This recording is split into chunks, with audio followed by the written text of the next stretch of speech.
அப்படின்னு நம்ப மாட்டான். அதனால அவரே காட்டுறார் எப்படி அவரோட வேஷபூஷங்கள் இருக்கு அப்படிங்கிறது. கிருத்தியவாசா சன்மார்க்க பந்தும். சன்மார்க்க பந்தும் மார்க்கங்கிறதுக்கு ரெண்டு இது இருக்கு. ஒன்று வந்து என்ன சாதாரண உலகத்தில் இருக்கக்கூடிய மார்க்கம், அதுக்கு நமக்கு குரு வேணும். இந்த குருங்கிற வார்த்தைக்கே ஆங்கிலத்தில் எழுதும்போது டீச்சர் இன்ஸ்ட்ரக்டர் எல்லாம் எழுதி விடுறோம். அப்படி கிடையாது. குருங்கிறவர் யாரு இருந்தால் இருட்ட போக்குறவர்னு அர்த்தம். குகாரகா அந்தகாரசியாது ருகாரஸ்த நிவர்த்தகா. என்ன அந்தகாரம்? லைட்டு போட போகாதான்னா அது போகாது, உள்ளே இருக்கிறது. இங்கே ஒரு அந்தகாரம் இருக்கு. என்ன அந்தகாரம்? ஆத்மாவை மறைக்கக்கூடியது மாயை, எல்லா அவித்தியை, அப்படி ஏதோ ஒரு வார்த்தை சொல்லிக்கிறான். அத்வைதத்தில் எல்லாம் ஒன்று தான். ஆனால் மற்ற வேதாந்தங்களில் வித்தியாசமாக சொல்லுவா. அத்வைதத்தில் இதெல்லாம் ஒன்றா தான் சொல்கிறா. எது மாயைன்னா யாமா சாமாயா, எது இல்லையோ அது மாயை. அதே மாதிரி தான் எது இல்லாததோ அதை காட்டிட்டு எது இருக்கிறதோ அதை காட்டாமல் இருக்கு. அதுதான் ப்ராப்ளம். அப்போ இல்லாத ஒதுக்கி இருக்கிறத பார்க்கக்கூடிய சாமர்த்தியம் யாரு கொடுக்குறா? குரு தான் கொடுக்குறார். அதனால தான் குரு அவ்வளோ முக்கியத்துவம். அவர் பாடம் மாத்திரம் சொல்லலை, அஜ்ஞான நிவர்த்தி பண்ணுறார். அஜ்ஞான நிவர்த்தி பண்ணிவிட்டாலே ஞான பிராப்தி ஆட்டோமேட்டிக்காக வந்துடும். ஏன்னா தூமேன ஆவரியதை வன்னிகி எதா ஆதர்ஷோ மலேனஜா. எப்படி வந்து ஒரு நல்ல நெருப்பு இருக்கும்போது அதுக்கு 4 பக்கம் அதுக்கு புகை இருந்தால் அந்த நெருப்பு தெரியலையோ, அதே மாதிரி இல்லைன்னா ஒரு கண்ணாடியில் அழுக்கப்பட்டா எப்படி நம்ம முகம் தெரியலையோ, அது மாதிரி எதா தூமேன ஆவரியதை வன்னிகி எதா ஆதர்ஷோ மலேனஜா எதா உல்பேன ஆவரதோ கர்ப்பா. எப்படி அந்த குழந்தை அம்மா வயிற்றுக்குள்ள இருக்கும்போது ஆமனியோட்டிக் ஃப்ளூயிடுங்கிறானே அது சுற்றின்னு இருக்கு. அது மாதிரி உலகத்தில் அஜ்ஞானத்தினால ஆவரதமாக இருக்கானே தவிர எல்லாம் ஞானி தான். என்னத்தினால எல்லாம் ஞானி அப்படின்னு கேள்வி கேட்டால் பிரம்மத்துக்கும் ஜீவனுக்கும் வித்தியாசம் கிடையாது, அபேதம். அதுதான் இது. ஆனால் அவனுக்கு அதுன்னு தெரியாததுனால திண்டாடுறான். ஏன் தெரியலை அப்படின்னு கேட்டால் அதுதான் தெரியலை. மாயினால தெரியலை, அஜ்ஞானத்தினால தெரியலை, அவித்தியத்தினால தெரியலை. அப்போ குரு என்ன பண்ணுறார்? ஞானம் கொடுக்கறது இல்லை. குரு அஜ்ஞான நிவர்த்தி பண்ணுறார். நிவர்த்தி பண்ணிவிட்டாலே ஞானத்திலிருந்து தனியாக பரிமளிக்கப்படும். அதனால் அப்படி ஒரு மீனிங்கில் இதை சொல்கிறார் இங்கே எப்படி இருக்கணும்னு. அப்போ சுரூப லட்சணம் சொல்லாமல் தடச லட்சணம் மாத்திரம் சொன்னால் போருமான்னு கேட்டால் போடாது. அதனால தான் சொல்விடத்தையும் சொல்லிவிட்டார். கிருத்தியவாசாகா, அது ஒரு பாயிண்ட். சரி, இப்போ சன்மார்க்க பந்து. சன்மார்க்கம்னா எந்த மார்க்கத்தில் போனால் சத்துக்கிட்ட போய் நிற்கலாமோ அதுக்கு அவர் பந்துவாக இருக்கார், சன்மார்க்க பந்து. அதனால அந்த மாதிரி 3வது ஸ்லோகத்தில் அங்கே விராஜத் புஜங்கம் அப்ர கங்காதரங்காபிராமோத்தமாங்கம் ஓங்காரவாடி குரங்கம் சித்திய சம்சேவிதாங்கிம் பஜே மார்க்க பந்தும் சம்போ மகாதேவ தேவா. மகாதேவ தேவா, சம்போ மகாதேவா திருப்பி சொல்லும்போது புனருக்தி தோஷம்னு ஒன்று வருமோன்னு ஒரு கேள்வி வரும். சொன்னதை திருப்பி சொல்லப்படாதுங்கிறது சாஸ்திரம். என்ன காரணம்? சொல்கிறவன் கிளியராக சொல்லணும், கேட்குறவன் ஏகசந்த கிராகியாக இருக்கணும். திருப்பி சொல்லிட்டு இருந்தால் அது சரியில்லை, பாடம் சரியாக வராது. ஒரு வாட்டி சொன்னால் பிடிக்கணும். எப்படி நல்ல காஞ்ச மணலில் மழை பெஞ்சா இழுக்கிறதோ அது மாதிரி இழுக்கணும். அதான் விதியை படிக்கிறதுக்குள்ள வழி. ஆனால் திருப்பி சொல்ல அவருக்கு தெரியாத சாஸ்திரமா தெரியாத கிராமரா அந்த கேட்டால் அப்படி இல்லை, புனருக்தி இல்லை. இது என்ன காரணம்? ஒவ்வொன்றுக்கும் ஒவ்வொரு மீனிங் சொல்கிறார். சம்புக்கு பல மாதிரி அர்த்தங்கள் இருக்குது. இப்போ ருத்ரபிரசன் சொன்னால் அன்றைக்கி அதுக்கு வியாக்கியானம் பார்த்தா தெரியும். ஓரோ வார்த்தைக்கும் பலவிதமான அர்த்தங்கள் பெரியவாள்லாம் அவங்க வியாக்கியானம் பண்ணி கொடுத்துருக்காங்க. அதில் ஒரே மீனிங் கிடையாது. நம்ம அப்படி நினச்சின்னு விடுவோம், இன்னும் சொன்னதே சொல்லிட்டு இருக்காங்களே, அப்படி கிடையாது. ஒவ்வொன்றுக்கும் அந்தந்த இடத்துல ஒரு மீனிங் மாறும். அது மாதிரி புனருக்தி இல்லாத சொன்னது சம்பவ மகாதேவ். அதனால் அதையும் சொல்கிறார் இங்கே. சரி, அப்போ சன்மார்க்கம். 3வதுல அங்கே விராஜத் புஜங்கம். மேலெல்லாம் என்ன இருக்குது? பாம்பு இருக்கு. அப்புறம் கங்கா தரங்காபிராமம் உத்தமாங்கம். அவரோட கலர் எப்படி இருக்கு அந்த மாதிரி சொல்றதுக்கு சொல்றார். அப்புறம் ஓங்காரபாடி, ஓங்காரங்கிறது 3 தேவாரோடும் ஒரு ஓம்ங்கிறது என்ன? ஊமா, இது 3 சேர்ந்துருக்கு. அகாரியன விசேத பிரம்மா 3 இருக்கு. இந்த 3 சேர்ந்தா அவங்க. அப்புறம் 3 அந்த இருக்கக்கூடிய ட்ரினிட்டிங்கிறான இங்கிலீஷில். அதாவது 3 தேவாளுக்கும் நம்ம என்ன பிரார்த்தனை பண்ணோம்னாக்கா ஓங்காரமே போகும். அதனால தான் சன்னியாசிகளுக்கு வேறு மந்திரம் எல்லாம் ஒன்றும் விதிக்கலை, ஓங்காரம் தான் விதிச்சிருக்கா. நம்ம கூட எந்த ஒரு மந்திரம் ஆரம்பிக்கும் போதும் வேதத்தில் என்ன சொல்கிறோம்? ஆரம்பத்தில் ஓம் சொல்லி தான் ஆரம்பிப்போம், முடியும் போதும் அப்படி தான் ஆரம்பிப்போம். ஆனால் அதில் இல்லாத விஷயம் எல்லாரும் அடங்கி இருக்கு.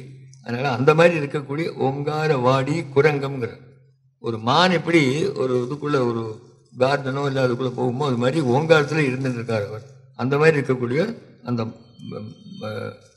பகவானுக்கு பஜே மார்க்க பந்தும் அப்படிங்கிறது. இதில் பியூரிஃபேக்டரி ஃபேக்டர் கங்கை தான் பாயிண்டிங்க. அப்புறம் கங்காதரங்காவி ராமோத்தமா உத்தமாங்கத்தில் கங்கோட வேவ்ஸ் மாதிரி இருக்குங்கிறார் இல்லையா. என்ன அர்த்தம் கங்கைக்கு அப்படின்னா, கங்கா கங்கே தியோ புருயாது யோஜனானாம் சதைரபி முச்சதே சர்வபாபிபியா விஷ்ணு லோகம் சகச்சதி அப்படின்னு இருக்கு. அதனால தான் நம்ம குளிக்கிறத கூட இந்த மந்திரத்தை சொல்லி குளிக்க சொல்லுவாள். இதெல்லாம் பெரியவா எந்தக்கு வச்சிருக்காருன்னா, அங்கே போக முடியாட்டாலும் பரவாயில்ல, இங்கே இருந்துன்னா மனைய மனுஷியானாம் காரணம் பந்த மோக்ஷையோ, மனசு தானே வேணும். அங்கே போயிட்டு வேறு ஏதாவது ஒரு சிந்தனை இருந்தால் அதுக்கு ஒரு பிரயோஜனம் கிடையாது. இங்கே இருந்துட்டே இந்த கங்கையை நினைச்சிருந்தாலே போதும், உங்களுக்கு பிரயோஜனம் உண்டு. அதுக்கு வேண்டி தான் தீபாவளியோட கங்காசனம் ஆச்சான்னு வருஷத்தில் ஒரு நாளைக்காவது நினைக்கட்டுமே சொல்லி. ஆனால் டெய்லி குளிக்கும் போது சொல்லணும். இதெல்லாம் இந்த மந்திரங்கள்லாம் பெரியவாக்கு தான் வச்சுருக்கா நமக்கு. அதனால் அந்த கங்கா தரங்காபிராமம் உத்தமாங்கம் அந்த மாதிரி உள்ள ஒரு பியூரிட்டியை காட்டுறார் பகவானுக்கு. பியூரிட்டியை காட்டுற மாதிரி பகவானுக்கு பியூரிட்டி நம்ம காட்ட வேண்டியதில்லை, இருந்தாலும் காமிக்கிறார். அப்போ பிரணவஜபம் எப்படி, சித்தாளெலாம் என்ன பண்ணுறா, அதெல்லாம் கங்கா ஸ்நானத்தோட பலம் என்ன, அதெல்லாம் இந்த ஸ்தோத்திரத்தினாலே கிடைக்கிற மாதிரி இதில் எழுதுறார். மந்தார பூதேருதாரம் மகாகௌரிய தூரம் சிந்தூர தூர பிரச்சாரம் சிந்துராஜாதி தீரம் பஜே மார்க்க பந்தும். என்னால ஸ்லோகம். அதில் மந்தார மரத்தை விட அந்த செடி, மந்தாரம் மரம் அதாவது கல்பக விருட்சம், அதை விட பலத்தை கொடுக்குறவர் அப்படிங்கிற. நான் நினைச்சத்தை கொடுக்கக்கூடியது தான் கல்பக விருட்சம் சொல்லுவாள். நினைச்சத்தை கொடுக்கும் மந்தாரம், அதை விட இது ஜாஸ்தி. மந்தார பூதேர் உதாரம், அதை விட உதாரமானது. மந்தர் ஆனேந்திர சாரம், அதானது அதை விட இன்னும் ஒரு சாந்தியை கொடுக்கக்கூடியது, மன சமானத்தை கொடுக்கக்கூடியது. அர்த்தநாரீஸ்வர சொபத்தையும் சொல்கிறாருங்க. அதே மாதிரி அவருக்கு என்ன வாகனம், அதனால் என்ன நமக்கு பிரயோஜனங்கள், இதெல்லாம் சொல்லி ஒரு ஸ்டேஜில் சிந்தூராஜாதி தீரம்ங்கிறது. அதானது சிந்து அப்படின்னாக்கா ஒரு சமுத்திரத்தோட அந்த பீஸ்ஃபுல்லாக நேச்சர், அதனோட ஆழம் ஆனால் பார்த்தா தெரியாது. பகவானோட ஆழத்தை நம்ம பார்த்தா தெரியறது இல்லை, ஆனால் இருக்கக்கூடியது அந்த பீஸ்ஃபுல்லாக நேச்சர். மனுஷனுக்கு வேண்டியது அதுதானே. எது எடுத்தாலும் இப்போ சாந்தி சாந்தி சாந்தின்னு சொல்கிறோம். இதுக்கும் ஏன் 3 வாட்டி சொல்கிறோம்? ஒரு வாட்டி சொன்னால் போகிறதா அப்படின்னு கேட்டால், ஒன்று எனக்கு, ஒன்று சுற்றுப்பாடுக்கு, ஒன்று உலகத்துக்கு போகிறோம். இப்போ ஒரு சாந்தி இருந்தால் போகாது, எனக்கு மாத்திரம் இருந்தால் போகாது. வெளியில் ப்ராப்ளம் இருந்தால் எனக்கு சாந்தி போயிடும். வேறு எங்கேயாவது ஒன்றும் இல்லை, பாருங்க பேப்பரை படிக்கிறோம், அங்கே சண்டை, இங்கே மனசு கஷ்டமாக இருக்குது, ஏதாவது ஒருத்தர் போகப்படாத வாழ்க்கை ஏன் சண்டை போடுறான்னு சொல்லி. இப்போ எங்கேயோ நடக்கிறது, நமக்கும் சம்மந்தம் கிடையாது, நமக்கு லாப நஷ்டம் இல்லை. இருந்தாலும் என்ன தோணுறது நமக்கு, எங்கேயோ இந்த மாதிரி சாரானே அடிக்கிறானே அது தோணுறது. அப்போ எல்லா இடத்துலையும் சாந்தியாக இருக்கணுக்கு தான் சொல்கிறோம். சாந்தி சுற்றுப்பாடு சாந்தி இருக்கணும், நமக்கும் சாந்தி இருக்கணும். அதனால தான் நம்ம சாஸ்திரங்களில் எல்லாத்துக்கும் இந்த மாதிரி சொல்கிறோம், அது வேணும் அப்படிங்கிறார். அதனால் சமுத்திரம்னு சொல்கிறார். சமுத்திரத்தில் என்ன லாபம்? சமுத்திரமே ரத்னாட்யம் அப்படின்னு சொல்கிறார். அது எல்லா விஷயங்களும் இருக்குது. அது ரத்னம், அது வேற வேண்டாதெல்லாம் இருக்கலாம், இருந்தாலும் ரத்னம் இருக்குது. என்ன உங்களுக்கு வேணுமோ காமாக இருக்குது, அந்த மாதிரி குணாதிசயம் வேணும் நமக்கு அப்படிங்கிறத ப்ரே பண்ணுறார். கடைசி ஸ்லோகம். கந்தர்ப்ப தர்ப்பக்னமீஷம் காலகண்டம் மகேஷம் மகாவ்யோமகேஷம் குந்தாபதந்தம் சுரேஷம் கோடி சூரிய பிரகாசம் பஜே மார்கபந்தும் சம்போ மகாதேவதேவா. கந்தர்ப்ப தர்ப்பக்னம் ஈஷம். கந்தர்ப்ப தர்ப்பக்னம், மன்மதனோடு கர்வத்தை அடக்கினவர் அப்படிங்கிற. காளிதாசன் குமார சம்பந்தம் சொல்றாரு. தபஸில் உட்கார்ந்துருக்கார். பார்வதிக்கும் சிவனுக்கும் கல்யாணமானா தான் அசுராலை கொல்றதுக்கு வேண்டி முருகனோடு அவதாரம் வரும்ங்கிறதுக்கு வேண்டி பகவான் என்ன பண்ணுறான், 8 வயசில் பார்வதியை பரிச்சயத்துக்கு அனுப்புகிறான். ஆனால் இவர் அப்படியே கம்முன்னு உட்காந்துருக்கார். பார்த்தா மன்மதனை விட்டா தான் ஏதாவது நடக்கும் போல் இருக்கு, இவன் மனசை மாற்றுறதுக்கு அப்படின்னு சொன்னால் மன்மதனை ஒளிஞ்சுட்டு ஒரு அஸ்திரத்தை விடுறான். அப்படி பார்க்குறாரு. இப்படி பார்த்தோன்னு யாரையும் தெரிஞ்சது. உடனே பார்வையினால் முக்கண்ணால் அவனை எரிச்சுப்படுறான். எரிக்கிறதுக்கு முன்னாடி தேவாலெலாம் அங்கே கத்துறான். குரோதம் பிரபோ சம்ஹர சம்ஹரேதி யாவத் கீரம் கே மருதாம் சரந்தி தாவத்வன்யர் பவனேத்திர ஜென்மா பஸ்மாவசேஷம் மதனம். சான்ஸ்கிரிட் ப்ரொஃபஸர் உட்காந்துருக்கா, நான் ஏதோ அடிச்சுட்டு இருக்கேன் ஸ்லோகங்கள்லாம், சரியோ இல்லையோ பார்த்துங்க. ஆமாம், என்ன சொல்கிறான்னா, பார்த்தா தன்னோட மனசுக்கு ஏன் இந்த மாதிரி சஞ்சலம் வந்து இப்படி பார்த்தாராம். திசாம் விசிஷ்டேஷு விசிஷ்ட திருஷ்டிம்னார். பார்க்குறான். பார்த்தோன்னே அவர் மன்மதனை பார்த்து இந்த 3வது கண்ணிலேருந்து இந்த பொறி போய் பஸ்மம் எடுத்து. அதனால தான் இங்கே கந்தர்ப்ப தர்ப்பக்னம் ஈசன். ஈசன்னாக்கா கண்ட்ரோலர்னு அர்த்தம். கண்ட்ரோலர், எல்லாத்தையுமே அடக்கி ஆளக்கூடிய சாமர்த்தியம் தான் ஈசன் பேர். காலகண்டம் மகேஷம் மகாபியோமகேஷம் குந்தாபதந்தம், நல்ல மல்லிப்பூ மாதிரி அவள் இருக்கக்கூடிய பல்லை உடையவர் அப்படின்னு அர்த்தம். இதெல்லாம் பகவானுக்கு போய் ஏன் வந்து சொல்லணும் அப்படின்னு ஒரு சந்தேகம் வரும். அவருக்கு இல்லாத குணாதிசயமா? சகல குணம் உபேதன் இருந்தாலும் இதெல்லாம் ஒரு தான் சொல்லிட்டு இருப்பானே அப்படின்னா, அப்படியாவது மனசில் லைக்கட்டுமேங்கிற பெரியவாள்லாம். ஏதாவது உலகத்தில் எது அழகாக இருக்கோ அதை பார்த்து நிற்கிறதுக்கு உண்டான ஒரு மனுஷனுக்கு உண்டு. எதானாலும் பரவாயில்ல, அது மனுஷன் இல்லை, ஒரு சித்திரமாகலாம், ஒரு மிருகங்களாகலாம், எது வேணா இருக்கலாம். அந்த எங்கே சௌந்தரியம் ஒன்று வருதோ அங்கே மனசு நிற்கும். அதுக்கு வேண்டி நம்ம பக்தாளுக்கெல்லாம் இந்த மாதிரி மனசு நிற்கணுமே இது வேண்டி அவரோட பல்லை பற்றி சொல்லி இவருக்கு என்ன ஆகணும், இல்லை இவர் சொன்னதுனால ஒரு பல்லு என்ன ஆகணும், ஒன்றும் கிடையாது. இதெல்லாம் நம்ம போய் அந்த வழியில் கொண்டு வரத்துக்கு பெரியவா என்ன பண்ணுறான்னா, எனக்கு என்ன பிடிக்குமோ அதை சொல்லிவிட எனக்கு நிற்குமே இல்லையோ, அது மாதிரி கொண்டதுக்கு வேண்டி டிஸ்கிரிப்ஷன். இல்லைடா பகவானுக்கு டிஸ்கிரிப்ஷன் யாரும் பண்ண முடியும்? கோடி சூரிய பிரகாசம். சூரியன் ஒன்று இருந்தாலே எப்படி இருக்குது, கோடி சூரியன் தான் எப்படி இருக்கும்? அப்போ சூரியனே எங்கேருந்து சஷ்ரோ சூரியோ அஜாயதா முகாதிந்திரா அக்னிஷா அப்படித்தானே வேதம் சொல்லியிருக்கு. அது வந்ததே இவர்கிட்டேருந்து தான் வந்திருக்கு. இப்போ அவரோட பிரகாசம்னா என்ன அர்த்தம் அப்படின்னு எல்லாம் நம்ம புரியறதுக்கு வேண்டி. இதெல்லாம் ஆக்சுவலாக வெளியில் சொல்கிறதெல்லாம் ஒன்றும் மீனிங்கே கிடையாது. எந்த ஒரு ஸ்லோகத்துலையும் பார்த்தீங்கன்னா பெரியவா எழுதுனா மேலே எழுதுறது வாட்சியார்த்தம், அதுக்கப்புறம் ஒன்று அதுக்கு என்ன இன்டென்டட் மீனிங் வெங்கியார்த்தம் சொல்லுவாள், 3வது துவனின்னு சொல்லுவாள். எந்த சம்ஸ்கிருத வார்த்தைக்கு இது ஒரு அழகு, பாக்கி லாங்குவேஜ் எனக்கு தெரியலை, சம்ஸ்கிருதத்துக்கு ரொம்ப சொல்லுவாள். ஒன்று வந்து சாதாரண அந்த வார்த்தைக்கு வாட்சியார்த்தம், அந்த மீனிங் லிட்டரி மீனிங் என்ன. 2வது வெங்கியம், என்ன அதை பற்றி இன்டென்ட் பண்ணி சொல்கிறானோ, என்ன மனசில் வச்சுட்டு சொல்கிறானோ கவி அது. 3வது ஒன்றுமே சொல்லாமல் துவனி, நான் வரைந்து புரிஞ்சுக்கணும்.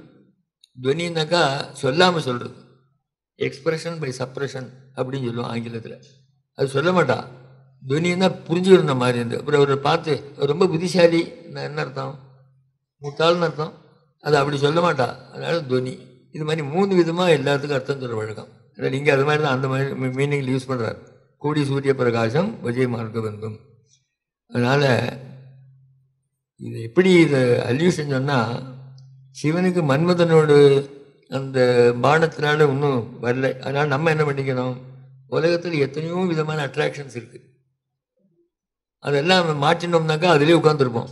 மனசு அங்கே போச்சு அங்கே அதிலே இருந்துருக்கும். அதனால உண்டான அந்த பின்னால் பிறவிகளோ கஷ்டங்களோ நஷ்டங்களோ எல்லாம் வந்துவிடும். அவள் என்ன புரிஞ்சுக்கணும், அதுலேருந்து என்ன வெளியில் விஷயம் இருந்தாலும் எல்லாம் நம்மளை மாற்றக்கூடாது, பார்க்கலாமே தவிர அதில் ஈடுபடக்கூடாது. நல்லா கவிஞர் ஸ்லோகம் இருக்குதுல்ல, அது சொல்லும்போது சொல்கிறா, நாட்டியம் ஆடுறா ஒரு நர்த்தகி, தலையில் ஒரு கும்பம் வச்சு ஆடுறான். ஆடும்போது என்னெல்லாம் பண்ணுறான்னு கேட்டால் ஒரு ஐட்டம் இல்லை 4-5 ஐட்டம் பண்ணுறான். ஒன்று வந்து நம்மளை ஆடுறதை எல்லாம் ரசிக்கிறாளா அப்படின்னு பார்த்துக்கிறான், நான் ஆடுறதை எல்லாம் ரசிக்கிறாளா அப்படின்னு பார்க்குறான். 2வது அந்த பின்னால் பாடுறதுக்கு கரெக்டான அபிநயம் பிடிக்கிறாளான்னு பார்த்துக்கிறான். 3வது நம்ம பாடுறதெல்லாம் எல்லாரும் ஆடுறதெல்லாம் ரசிக்கிறாளோ இந்த மறுபடியும் பார்த்துக்கிறான். ஆனால் இதெல்லாம் அவளுக்கு ஐடியாவே கிடையாது. அவள் ஐடியா என்னன்னா தலைக்கிற கும்பம் கீழே விழக்கூடாது, அது விழுந்தால் எல்லாமே போயிடும். ஆனால் இதெல்லாம் பண்ணுறாளா இல்லையா அவள்? சாதாரண என்ன கேட்குறோம் நம்ம, சார் உலகத்தில் இருக்கும்போது பகவானை பற்றி நினைக்க முடியுமா சார், எனக்கு அத்தனை வேலை இருக்குது இத்தனை வேலை இருக்குதுன்னு நம்ம சொல்லிட்டு இருக்கோம். 2 வேலை இருக்குதுன்னு சொல்லிட்டு இருக்கோம். இவன் எத்தனை வேலை பண்ணுறா, அது மாதிரி ஏன் நீ பண்ணக்கூடாது, அதுக்கு அந்த ஸ்லோகத்தை காட்டுவான். அதனால் வேணுமானா என்னதான் இருந்தாலும் சரி இதுக்குள்ளேயே இருந்துட்டு நீங்கள் எந்த வேலையை பண்ணிக்கலாம், பகவத் ஆராதனை பண்ணிக்கலாம், பகவத் தியானம் பண்ணிக்கலாம், மனசில் என்ன வேணால் நினச்சிக்கலாம், வேலை பாட்டில் பண்ணிகிட்டே இருக்கலாம், இதையும் பண்ணிக்கலாம். அதுக்கு பழக்கம் வேணும். அபியாசனது கவுந்தையா வைராக்கியனது கிருஷ்யதே, வைராக்கியம் வேணும். வைராக்கியம் தான் வேண்டாம்னு நினைக்கிறது இல்லை. சரி அப்படி நினச்சிட்டு விட்றான். வைராக்கியம்னா வெறுப்பு, வெறுப்பே கிடையாது. விகலகா ராகா யஸ்மாத், இதில் அட்டாச்மெண்ட் இல்லையோ அதுக்கு வைராக்கியம். இருந்தும் வேண்டான்னு சொல்லணும். ஏதாவது கொண்ட வச்சுட்டா எனக்கு வெறி வெறிவாக தான் ஞாபகம் வரும். சொல்லும்போது 5-6 நாளைக்கு சுத்த உபவாசம் தான், சுத்த உபவாசம். ஜலம் கூட ஸ்பர்சம் கிடையாது, அப்படி உட்காந்துருக்கா. 6ஆவது நாளைக்கு எல்லாரும் கவலை, பெரியவா ஒன்றுமே உட்கொள்ளாமல் இருக்காளே, அவளுக்கு ஒன்றும் கிடையாது, நமக்கு தான் கவலை. அப்போது சரி இன்னைக்கு என்ன பிக்ஷைக்கு கேட்டா, பேரிச்சம்பு பூலி கொண்ட வை அப்படின்னா. அப்போ சந்தோஷம். பேரிச்சம்பூ பூலி பெரியவா சாப்பிட்றாலும் அதை விட என்ன வேணும், அதை கொண்ட வச்சா பார்த்துட்டு எடுத்துகிட்டு போகட்டும். கொண்ட வச்சா பார்த்துட்டு எடுத்துன்னு போ. வைராக்கியம் என்னதான் இருந்தாலும் சரி, அதில் ஒட்டுதல் இல்லாமல் இருந்தால் வைராக்கியம். உலகத்தில் அப்படி தான் இருக்கணும், எல்லா இடத்துலையும் இருக்கணும்.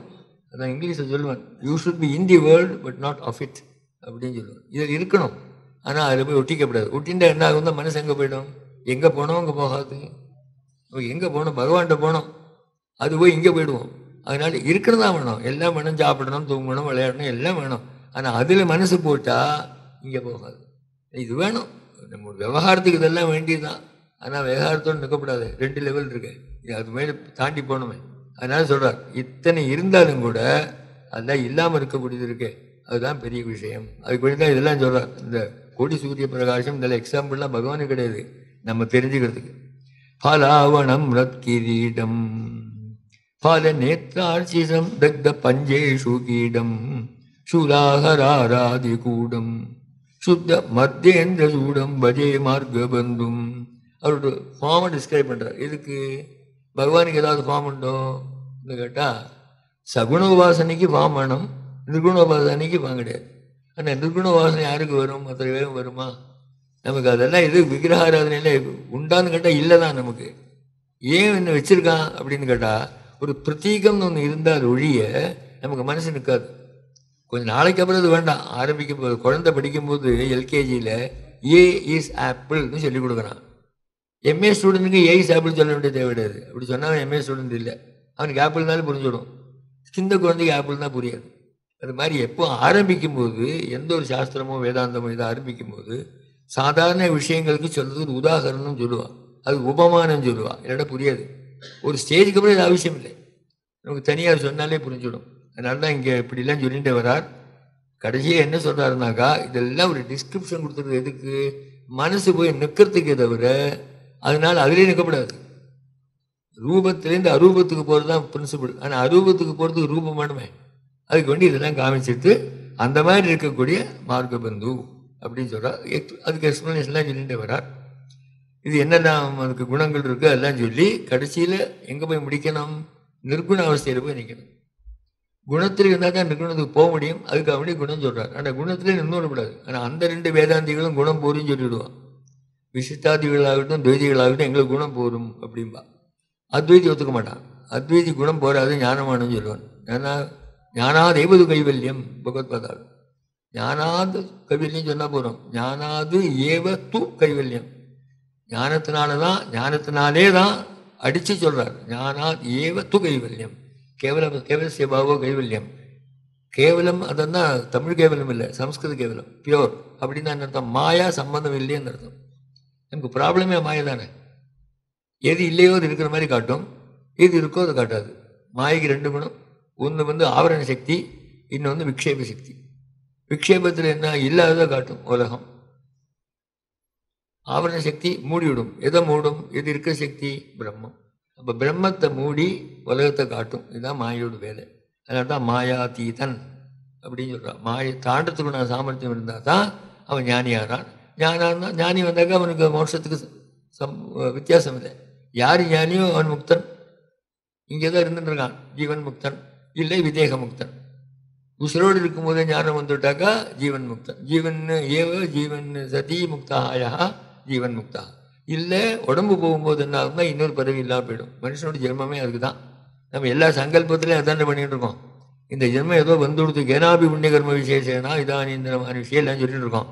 எதுக்கு அது அப்படின்னு கேட்டால், இனி ஒரு அம்மா வயிற்றுக்குள்ளே போகக்கூடாதுங்கிறது ஐடியா. அதுக்கு என்ன பண்ணணும்னு கேட்டால் முக்தி எப்படி வரும் அப்படின்னு கேட்டால் 2 விதத்தில் வரலாம். ஒன்று உபாசனையினால் எப்படி வரும், கடைசி காலத்தில் எல்லாத்தையும் கழிச்சு கட்டினதுக்கு அப்புறம் முதல் பேலன்ஸ் இல்லை, பேலன்ஸ் ஷீட் போடுறான் இல்லையா, டெபிட் கிரெடிட்னு போடுறான். ஒரு சேரி 2 ஈக்குவலான என்ன போடுறான், 0. அப்போ 0 வந்தால் என்ன ஆகும், இது ஒரு காரணம் ஃபார் எ காரியம், காரணம் இது, காரியங்கிறது பர்த்து. அப்போ ஜீவனுக்கு ஒரு காரணமாக இருக்கக்கூடியது நம்ம கர்மா, கர்மனா பத்தியதே ஜந்துகு. அந்த கர்மா இல்லாமல் போகிறதுக்கு என்ன வழினாக்கா இருக்கிறத கழிச்சு கட்டி புதுசாக நம்ம சம்பாதிக்காமல் இருக்கணும். கர்மாங்கிறது புண்ணியமாகலாம் பாவமாகலாம், ரெண்டும் கஷ்டம்தான். புண்ணியம் வந்தாலும் கஷ்டம்தான், பாவம் வந்தாலும் கஷ்டம்தான். புண்ணியம் வந்தாலும் ஜென்மம் அடைஞ்சாகணும், அனுபவிக்கணுமே. பாவம் வந்தாலும் கஷ்டம்தான், அதுக்கும் அனுபவிக்கணுமே. அதனால் ஒரு ஸ்டேஜ் வரும்போது இந்த ஜென்மாவிலேயே கர்மா அல்லது கர்மாவோட பலன் இல்லாமல் பண்ணுறதுக்கு நான் வழியை பண்ணினால் எது பேலன்ஸ் இல்லையோ, க்ளோசிங் பேலன்ஸ் இல்லையோ, அப்போ ஓப்பனிங் பேலன்ஸ் 0. அதனால் ஜென்மாவுக்கு இடம் இல்லை. அதுக்கு வேண்டி எல்லாம் சொல்லியிருக்கார். அப்போ இந்த மாதிரியெல்லாம் சொல்லி கடைசியில் சித்திம் விதத்தேங்கிறார். சித்திங்கிறது தான் ஒரு ஸ்டேஜில் எல்லாம் முடிஞ்சு போய் இனி அடுத்த இடத்துக்கு, அடுத்த பர்த்துக்கோ ஜென்மாவுக்கோ இனி அதுக்கு பிரசக்தியே இல்லாமல் அப்படி இருக்கக்கூடிய யார், அப்படி பண்ணுறவர் யாருன்னு கேட்டால் இவர் தான். ஆசுதோஷா. சிவனுக்கு என்ன பேருன்னா ஆசுதோஷின்னு பேர். ஒரு வாட்டி பரமசிவான் என்னை காப்பாற்றி சொல்லிட்டா போகிறோம், பாக்கி வாழ்க்கையெல்லாம் கொஞ்சம் கஷ்டம். விஷ்ணுகிட்டெல்லாம் குறை சொல்லலை, அவள்கிட்டெல்லாம் அனுகிரகம் வாங்கிறதுக்கு கொஞ்சம் பிரயத்தனம் வேணும். பார்த்தீங்களா எத்தனை பேர் இருக்கா பக்தாள், இப்படி இருந்திருக்கா. இவருக்கு அப்படி கிடையாது, ஒரு செகண்ட், ஆனால் ஒரு செகண்டில் கோபம் வந்துடும். அதனால தான் ருத்ரத்தை ஆரம்பிக்க நமஸ்தே ருத்ர மன்யவின்னு தானே ஆரம்பிக்கிறோம். ஆரம்பமே ஒரு கோபம் ஜாஸ்தி. ஆனால் அந்த கோபத்துக்கு ரொம்ப இந்த கோபிச்சிருவாளே அப்படி தான், தட்டுன்னு கோச்சுக்கோ டக்கு அடங்கிடுவா, சிலவாத உள்ள மனசில் வச்சுட்டே இருப்பா. அதனால் பகவான் அந்த மாதிரி அவர் ரொம்ப குயிக்காக ப்ளீஸ் பண்ண முடியும். அதனால் ஆசுதோஷி அப்படி போட்டார். அதனால் மார்க்க மத்தியே அபயம், மார்க்கம் மறுபடியும் அந்த அர்த்தத்துக்கு வந்துக்கணும். மார்க்கங்கிறது நமக்கு ஒரு ட்ராவல் இருக்குது. எங்கே இருக்குது, எங்கேயோ ஒரு இடத்துக்கு போகணும், அது எங்கே தெரியாது நமக்கு. நீலகண்ட தீட்சி தான் சொல்றாரு அதை. தஸ்மின் தூரே பதி தமிழ்தாம், தஸ்மின் தூரே பதி தமிழ்தாம் சர்வதைவாபிகம்யே பிரஸ்தானார்கம் கமபி விதிம் கஸ்வரா நஸ்மராமஹான்னு போட்டார். ரொம்ப நல்ல அழகான ஸ்லோகம் அது. கஸ்வரானா சாப்பாட்டிலே இன்ட்ரெஸ்டாக இருக்கிறவா, நஸ்மராமஹா நம்ம அதை பற்றி நினைக்கிறது இல்லையா. கஸ்வராக நஸ்மராமா, எங்கேயோ ஒரு இடத்துக்கு போனால் அது எங்கே இருக்குது தெரியாது. தூரே பதி எங்கேயோ கிடக்கு, ஆனால் சர்வதைவாபிகம்யே போய்தான் ஆகணும். போட்டா கயத்தை கட்டி எடுத்துன்னு போடுவான், அதனால் இங்கே இருக்க முடியாது. ஆனால் அதுக்கு வழி நமக்கு தெரியுங்கிறது இல்லை. அதனால் என்ன பண்ணணும்னு கேட்டால் இப்போயே ஆரம்பிச்சு விடு, இது நாளைக்கு பண்ணலையா கவலைப்படாத, இப்போ ஆரம்பி. அதனால தான் சின்ன குழந்தையிலேருந்தே நம்ம நாமம் சொல்கிறது, தியானம் பண்ணுறது இதெல்லாம் சொல்லிக் கொடுக்குறோம். இந்த சிஸ்டத்தில் அப்படி தான், நம்ம சிஸ்டத்தில். கடைசி காலத்தில் போய் சொல்லி அவனுக்கு வாயும் வராது, உடலும் செய்யாது, ஞாபகம் இருக்காது. அப்போ சின்ன குழந்தைய படிச்சு விட்டான்னா எப்பவும் ஞாபகம் இருக்கும். பச்சை மரத்தானின்னு சொல்லுவாள், அது மாதிரி ஞாபகம் இருக்கும். அதனால தான் தஸ்மின் தூரேபதி தனுபிரதாம் சர்வதைவாபிகம்யே பிரஸ்தானார்கம், பிரஸ்தானம்னா தூரம் போகிறதுன்னு அர்த்தம். பிரஸ்தானார்கம் கமவிவிதிம் கஸ்மராக நஸ்மராமா. நீண்ட தீட்சிதர். அதனால் நீண்ட தீட்சிதரில் இதே ஜீன்ஸ் தானே, இவரோட லைன்லாம் எதிர்க்க அந்த மாதிரி இருக்குது. அதனால் இது ஸ்தோத்திரம்னு சொல்லக்கூடாது, பேர் போட்டிருக்கு அப்படி. ஸ்தோத்திரம்னாக்கா நம்ம என்ன நினச்சிக்கிறோம், இல்லாத சொல்கிறது ஸ்தோத்திரம்னு நினச்சிட்டு இருக்கோம். ஸ்தோத்திரம் பண்ணுறார் இல்லை, குணனிஷ்ட குண அபிதானம் ஸ்தோத்திரம். விஷ்ணு சஹஸ்ரநாம ஸ்தோத்திரம், இல்லை மகாலட்சுமி ஸ்தோத்திரம், சரஸ்வதி ஸ்தோத்திரம்னா இல்லாத சொல்லலை, இருக்கிறத சொல்கிறோம்னு அர்த்தம். குணி நிஷ்ட குண அபிதானம் ஸ்தோத்திரம். அவளுடைய என்னென்ன இருக்கோ அதை எடுத்து சொல்கிறதுக்கு பேர் ஸ்தோத்திரம். அதனால் இதெல்லாம் அந்த மாதிரி பிராயண ஜெனரலாக உலகத்தில் எப்படி தர்மார்த்த காம மோட்ச பிரதமான விஷயங்கள் எது இருக்கோ அதை எடுத்துக்கிறதுக்கு தான் இதெல்லாம் சொல்லி கொடுத்துருக்கா. முன்னால் தர்மம்னா எது அவனவனுக்கு விஹித நிகித கர்மாவோ தர்மம். எப்படி இருக்கானோ, எந்த நிலையில் இருக்கானோ, அவனுக்கு என்னது விதிச்சிருக்கோ சாஸ்திரங்கள் அதை பண்ணு. சாஸ்திரம்னா ஏதோ சயின்ஸ் எழுதப்படாது. இங்கிலீஷில் டிரான்ஸ்லேட் பண்ணும்போது சாஸ்திரம் சயின்ஸ் எழுதுறான். சாசனாத் திராணநாத் சாஸ்திரம். இதை பண்ணுன்னு சொல்லும். பண்ண எனக்கு என்ன லாபம், உங்களை காப்பாற்றி விடும். அதனால சாஸ்திரங்கிறதுக்கு அப்படி அர்த்தம். எது வேணுமோ, எதை செய்தால் உங்களை காப்பாற்றுமோ அதுக்கு சாஸ்திரம்னு பேர். அப்போ சாஸ்திர விகிதமான என்ன விஷயமோ, இல்லை அதுலேருந்து என்னென்ன செய்யணும்னு நிச்சயமாக சொல்லியிருக்கோ அதை ஃபாலோ பண்ணிட்டு வந்தால் அவனுக்கு என்ன ஆகுது? சித்த சுத்தியாக இருக்குது. சித்த சுத்தின்னு வந்துவிட்டா என்ன ஆகும்? சித்தத்தில் 6 பேர் உட்காந்துருக்காங்க வேண்டாதவன். காமக்ரோத லோப மோக மதம் ஆச்சரியம். இவன் தான் எல்லாத்துக்கும் காரணமே. அதனால் இவனை காலி பண்ணி விட்டோம்னா அந்த 6 பேரை சித்த சுத்தின்னு கிடைக்கும். சுத்தின்னு இருந்துவிட்டா என்ன ஆகுது? பக்திக்கு இடம் கிடைக்கும். இந்த பக்தின்னு கிடைச்சா சரி, விசிஷ்டமோ இல்லையோ துவைதமோ அவளுக்கு அது போரும். விஷ்ணு பாதத்தில் போய் நின்று விடுவாங்கிறா போரும். அவளுக்கு சொர்க்க பிராப்தி தான் கடைசி இருக்கட்டும். நமக்கு அப்படி இல்லை. அந்த பக்தியிலேருந்து என்ன வருதுன்னு கேட்டால் ஞானம். இந்த ஞானம் வந்துவிட்டா என்ன? தனக்கும் அந்த ஈஸ்வரனுக்கும் வித்தியாசம் இல்லை, அபேதம் அப்படிங்கிற விஷயம் தெரிஞ்சுட்டான். தெரிஞ்சால் பின்ன அவனுக்கு ப்ராப்ளமே கிடையாது. ஜீவன் முக்தன் ஆகிட்டான். இருந்தாலும் ஜீவன் முக்தன். உசிர் இருக்கிற வரைக்கும் விதேக முக்தி. இல்லை அப்போவே போயிட்டான், இல்லை போகிற காலத்தில் தான் வந்தது அப்படின்னாக்கா அவனுக்கு அந்த சமயத்தில் ஜீவன் முக்தி. அப்போ இதெல்லாம் எதுக்கு சொல்லி கொடுத்துருக்கா நமக்கு அப்படின்னு கேட்டால், இருக்கிற டைம் ரொம்ப குறைச்சல். மேக்சிமம் என்ன அஸ்ட்ராலஜி சொல்கிறது? 120 வயசு சொல்கிறது. 120. ஆமாம். ஜோதிஷத்தில் பார்த்தீங்கன்னா எல்லா திசைகளும் கூட்டி பார்த்தீங்கன்னா 120 தான் வரும். நம்ம ஒன்று சதாயு புருஷோ சதமானம் பகுதின்னு சொல்லிட்டு இருக்கோம். 100 மேக்சிமம். அது இருக்கிறதே ரொம்ப கஷ்டம். அப்போ அதுக்குள்ளே இருக்கிற டைமுக்குள்ளே என்ன நீங்கள் பண்ணிக்கணும் அப்படின்னு கேட்டால், பாதி டைம் தூக்கத்தில் போய்டுறது. இன்னொரு பாதி டைமில் என்ன கிடைக்கும் உங்களுக்கு? அந்த வேலை இந்த வேலை பிரவர்த்தி அலையிறது ஓடுறது எல்லாம் இருக்குது. ஒரு 10% கூட கிடைக்கிறது இல்லை. அப்போ 100 வயசு இருந்தாலே 10 வயசு அவனுக்கு கிடைக்கிறது. பாக்கியெல்லாம் எப்படியாவது போய்டுறது. அதுக்குள்ளேயாவது ஏதாவது பண்ணி ஓரளவுக்கு சுத்தம் பண்ணி வச்சுருந்தா இப்போ இல்லாட்டாலுமே இனி வரப்போகிற ஏதோ ஒரு ஜென்மத்தில் இது ஓப்பனிங் பேலன்ஸாக இருந்தாலும் மேலே போய் மோட்சத்துக்குள்ள வழிவகுக்கலாம் அப்படிங்கிறத நம்ம சாஸ்திரம் எல்லார்ட்டையும் சொல்கிறது.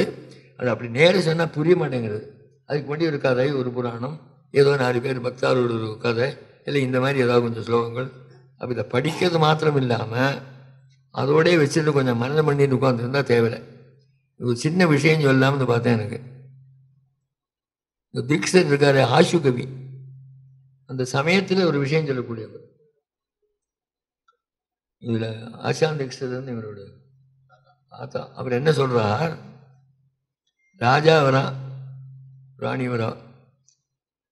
பார்த்துட்டு இவர் அந்த ராணியை பார்த்தோன்னே அம்பாள் மாதிரி தோணி கொடுத்துருக்கு. அப்போ இப்படி திரும்பி பார்த்துட்டாராம். அம்பாள் இங்கே இருக்கா இல்லை அவள் கூட போயிட்டாளான்னு பார்த்துட்டாராம். அவ்வளோ அழகாக இருக்கா ராணிங்கிறத எக்ஸ்பிளைன் பண்ணுறதுக்கு சாதுரியமாக சொல்கிறார். காஞ்சித் எப்போ சமயத்தில் ஒரு டைமில் காஞ்சன கௌராங்கியும் வீக்ஷிய சாட்சாதிவ ஸ்ரீயம் வரதா சம்சயமாபன்னா. வரதராஜர் இருக்காரு சுவாமி, பக்கத்தில் அம்பாள் உட்காந்துருக்காளே, பார்த்தாரம் அப்படி அந்த விக்கிரம் கொஞ்சம் அப்படி பார்க்குற மாதிரி இருக்கும். பார்த்தேன்னா தெரியும். அப்படி இங்கே அம்பாள் இங்கே தான் இருக்கணும். பார்த்தா அம்பாள் அங்கே இங்கே இருக்காளோ சந்தேகம் வந்துவிட்டான் அவருக்கு. ஆரை பார்த்தா காஞ்சித் காஞ்சன கௌராங்கியும் வீக்ஷிய சாட்சாதிவ ஸ்ரீயம் வரதா சம்சயமாபன்னா. சந்தேகம் வந்துவிட்டான். பக்ஷஸ்தலம் அபக்ஷதா அப்படி சோகம் எழுதினார். அவருக்கு பக்ஷஸ்தல தீக்ஷர்னே பேர் வந்துடுது எழுதுறதுனால. பார்த்தோன்னே பகவானுக்கே சந்தேகம் வந்துவிட்டான். இது இது எங்கிட்ட இருக்கிற ஸ்ரீயாச்சி எப்படி அங்கே இருக்கா சந்தேகம் வந்துவிட்டான். அவ்வளோ அழகாக இருக்கா அந்த ராணிங்கிறத இப்படி எக்ஸ்பிளைன் பண்ணுறார். அது சாதுரியம் பாருங்க. சாதாரண நீங்கள் பார்த்தீங்கன்னா அந்த ஃபிலாசபர்ஸுக்கு பெருசாக சம்ஸ்கிருதம் வராது. எக்ஸப்ஷன் உண்டு. ராமானுஜர் இருக்கட்டும், சங்கர் இருக்கட்டும், அது வேறு விஷயம். ஜெனரலாக ஃபிலாசபர்ஸில் என்ன பண்ணுவாங்கன்னா இந்த வரட்டு வேதாந்தம் சொல்கிறாள் அது மாதிரி பேசிட்டு இருப்பாள். அவளுக்கெல்லாம் பெருசாக பொயட்ரியெல்லாம் வராது. இங்கே இவெல்லாம் எக்ஸப்ஷன் அதுக்கு. அது இந்த தீக்ஷர் ஆகட்டும் இல்லை நீலகிரி தீக்ஷர் ஆகட்டும், அவள்லாம் வந்து பொயட்ரியிலேயே வேதாந்தம் சொன்னவா. எப்படின்னா 2 விதம். ஒன்று மருந்து கொடுக்கும்போது அது ஸ்வீட்டாக இருந்தால் அந்த மருந்தோட எஃபெக்டும் வரும், டேஸ்ட்டும் வரும். சாஸ்திராயஜ சுகாயஜான்னு ஒன்று சொல்லுவாள். எது சாஸ்திரம் சொல்கிறோமோ சுகத்தை கொடுக்கணும். சுகங்கிறது எப்படி? ஒரு நிலைமை. என்ன நிலைமை? சௌக்கியம், சந்தோஷம். இப்போ சாஸ்திரம் கடபடான்னு சொன்னாக்கா தலைவலி வந்துவிடும், கேட்க மாட்டான், போயிடுவான். இது கேட்டால் கேட்கறதுக்கு நல்லா இருக்கணும், விஷயம் நல்லா இருக்கணும். அது மாதிரி இப்படி சொல்லக்கூடிய சாமர்த்தியம். அதனால இந்த மாதிரி ஒரு ஸ்லோகத்தை சொன்னான். அதனால் நான் என்ன நினைக்கிறேன், இவாளெல்லாம் எதுக்கு வந்தால் அவளுக்கெல்லாம் வந்து அவதாரமே அவசியம் இல்லை. எல்லாம் மோட்சத்தில் இருக்கிறவா தான். நமக்காக வேண்டி இறங்கி வந்து ஏதாவது தர்மத்தை காணும்போது மாதிரிதாங்கிற மாதிரி இறங்கி வந்து நமக்கு இறங்கல்னால இதெல்லாம் பண்ணாக்க அவனுக்கெல்லாம் மோட்சம் பண்ணணுமே அந்த ஒரு கருணையினால் வந்து சொன்னதை தவிர அவளுக்கு என்ன அடைய வேண்டியிருக்கு? அவள் எதை அடையணுமோ அடைஞ்சாச்சு. பின்ன எங்கே நமக்கு சொல்கிற அவசியம்தான் அது இல்லை. என்ன மாதிரி ஆளுக்கெல்லாம் எப்படி ஞானம் வரும்? இப்படியெல்லாம் ஆள் வராட்டா. அதனால் இந்த மாதிரி ஒரு பெரிய ஒரு விஷயத்தை நடத்துறது எல்லாருக்கும் அந்த ஒரு அனுப்பினம் கிடைக்கணும்னு ஒன்று நடத்துகிறா. அது நடத்துறதுக்கு உண்டான அந்த புண்ணியம் இவர் பண்ணிக்கிட்டு இருக்கார். இல்லைன்னா எல்லாம் வரமாட்டோம். அதனால் அது ஒரு பெரிய விஷயம். இது மாதிரி ஸ்காலர்ஸு பெரியவாள்லாம் வந்து இன்றைக்கி இந்த வேதம் கேட்டோம், சொல்ல தெரியாத கூட பரவாயில்ல, வேதம் காதால் கேட்டால் போதும். சிவனத்தினாலேயே அதுக்கு அவ்வளோ சௌக்கியம் உண்டு. அந்த மனு ஒரு பாக்கியம். என்னை இங்கே வந்து ஏதோ ஒரு 10 நிமிஷம் பேச சொல்லலை, உளர சொன்னேன். நான் ஏதோ உளறியிருக்கேன். அது தப்பு இருந்தால் மன்னிச்சுக்கணும். இவனுக்கு இத்தனை வயசாகியும் ஒன்றும் அறிவு இல்லையேன்னு நினச்சின்னு என்ன நீங்கள்லாம் பேசணும். மற்றது சரியாக இருந்தால் எடுத்துக்கணும். இதாவது விட்டுருக்கோம். குருப்பியோ நம்ம இல்லை, அவர் தான் நடத்தி கொடுக்குறதா பிளானு. மழையின் காரணமாக ரொம்ப ஹெல்ப் ஆனதுனால கொஞ்சம் ஸ்லைட் ப்ரோக்ராம் ரீஅரேஞ்ச் பண்ணி ஏன்னா மாமாவோட ஸ்பீச் கேட்குறது தான் ஆல் த வே மதுரையிலேருந்து ஜட்ஜு வந்திருக்கேன். அந்த 2 பேரோட ஸ்பீச்சும் கேட்கணுங்கிற ஒரு வைராக்கியம், அதனால நிறையா இது பண்ண முடியல. இப்போ தியாகராஜன் சார் அவர்களே ஒரு சில நிமிஷம் பேசுமாறு மேற்படி நிகழ்ச்சி நடத்தி கொடுக்குமாறு கேட்டுக்கொள்கிறேன்.